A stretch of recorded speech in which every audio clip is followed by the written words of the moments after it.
আজি পবিত্ৰ বৰদিনৰ প্ৰাক্ষণত মই সমূহ খ্ৰীষ্টান ধৰ্মাৱলম্বী লোকৰ লগতে সমূহ অসমবাসীলৈকে বৰদিনৰ শুভেচ্ছা জ্ঞাপন কৰিছোঁ। অসমত খ্ৰীষ্ট ধৰ্মই প্ৰথম ভৰি দিছিলে 1626 চনত, যেতিয়া জেছুইট এষ্টেভো কাকেল্লা আৰু জন কাব্ৰালেহি গুৱাহাটীত ভৰি দিছিলে।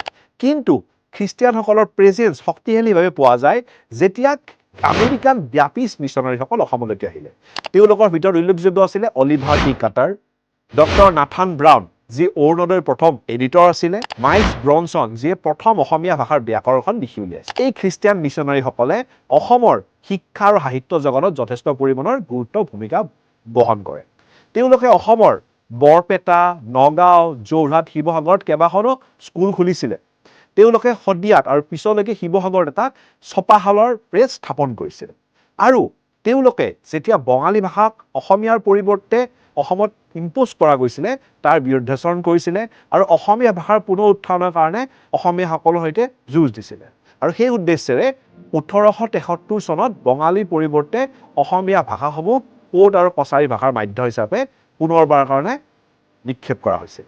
গতিকে দেখা যায় যে এই খ্ৰীষ্টিয়ান মিছনাৰীসকলে অসমৰ সাৰ্বাংগীন উন্নতিৰ কাৰণে যথেষ্ট কষ্ট কৰিছিলে আৰু তেওঁলোকে তেজপুৰৰ ব্যাপিষ্ট মিছন হস্পিটেলৰ নিচিনাকৈ কেইবাটাও মানৱ দৰদী কামৰ লগত জড়িত হৈ আছিলে।